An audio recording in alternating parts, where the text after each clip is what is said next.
Yeah, and BV making the statement that he made, obviously he came out with a comment. And the statements there's sometimes when I just see that they're boilerplate, they're just trying to calm the nerves of maybe the fan base or lookers on. But when I read BV's statement, and I'll read it here for those just listening right now, he said that I've reflected on all facets of our program over the past several weeks. Since I was hired as head coach, we carefully assembled the defensive personnel and scheme that is suited to compete at the highest level, and we've built a deep and talented roster ready for the moment. I have high expectations for our program and will do everything in my power to achieve our goals for our players. To that end, I will take over defensive play calling responsibilities for the 2025 season. So there's a couple things that stick out to me when I read that, and something that gives me encourages. The first is just when he starts out saying, I've reflected on all facets of the game. I think that it's someone who is really trying to relay that he understands the performance of last year's team, the issues that were obvious to everybody, and he's taken a very serious approach to seeing where those issues can be fixed and fixed most efficiently and quickly. And he's not backing down, which I really appreciate. Which, he says here that since I was hired, we've carefully assembled the defensive side of the ball. I think that's clear when you look at the talent level that they have on that side. And he's not someone that's going to be running away from what they have and their ability to do defensively, what their ability to do in terms of production defensively.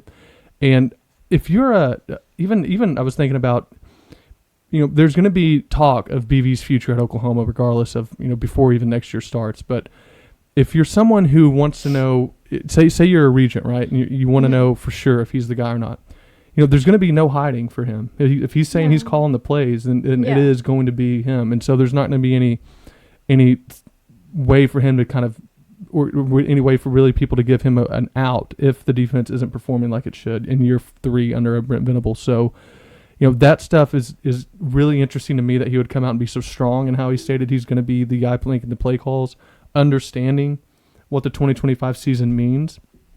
And so for me, I'm just excited for a guy like BV, who has obviously the cachet that he does and the ability that he's shown as a defensive play caller to be able to kind of do that stepping forward. Yeah. Right. No, it wasn't a surprise to me. We've talked about on other episodes. We call these episodes? We called on the other shows that Ben Arbuckle was first and foremost who we wanted. And then after that, I was like, I'm cool with Brent Venables calling his defense. Because for me, especially, and I'm sure it's for Brent Venables as well, I hate saying it like this, but if this is potentially your last season at OU and the success this is do or die, who better to trust on defense than just yourself? So if it wasn't going to be you get a Jim Knowles type of coach, then do it yourself. Like if you want something done right, do it yourself from the defensive side, especially if this is potentially your last hurrah, depending on how well you do, just to take that into your hands and continue doing what you're doing. Now, I also agree with you that I was not worried about the defensive side of the ball, as long as we returned who we could have returning back. And we got that. We didn't lose anybody that I thought was just going to break our defense, essentially. Right. Now, obviously, I'm not going to sit here and say losing Danny Stutzman, losing Billy Bowman isn't a hit, but I'm talking about players who could return. I'm not talking about people who couldn't come back. No, we for sure, essentially retained who we needed to. An already really good defense with another year of experience under their belt, more leadership. So that was not something that I was worried about. And I have full faith in Brent Venables when it comes to the defense, and full faith in the players that we're going to be having out there. We played a lot of young guys on defense this past year too, and they're only going to continue to grow and get better. We retained them as well. So it makes total sense to me that he was going to be the play calling, because we straight up said, if Ben Arbuckle, he says, Ben Arbuckle, you take the offense, you do what you want with the offense. I have nothing to do with that. Right. I'm taking defense. This is mine. And I was fine with that.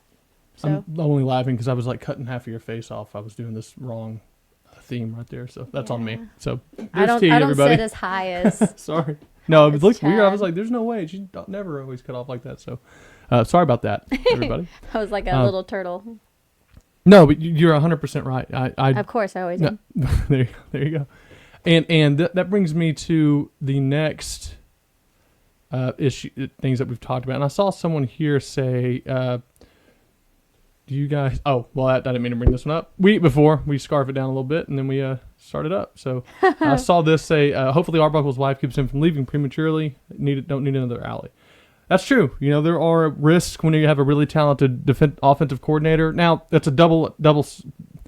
I don't want to say it can kind of be a catch-22 if they're leaving for the right reasons. If you're a talented coach and a talented team, you'll have talented assistants. Obviously, I know Jonathan would know that too watching, but you know, Saban lost coaches all the time. Right. Coaches that went on to be national championship Hall of Fame coaches in their own right, like a Kirby Smart. You got to be able to restock, find guys that fit your system, and go from there. So, if you're able to, good. And that brings us, losing people. Wait. So you talked about what stuck out to you in the quote. I had to reread it because I'm more of like a reader than like an audio person, essentially. Yeah. So I understand stuff. Really, the part that does stick out is I will and will do everything in my power, and then to that end. Mm-hmm. So kind of just reflects on what I just mentioned. Like he's going to do everything in his power. This is his defense, his call. To the very end. Right. That no matter what that end outcome is for this year, like it's in his hands and he's going to do everything he can. So that just reiterates that unless it was a Jim Knowles caliber, it was Brent Venables on defense or nothing, essentially. And he's going to surround himself with additional coaches that are obviously that he trusts and are good at what they do. But good luck to him. Obviously, we all want him to succeed.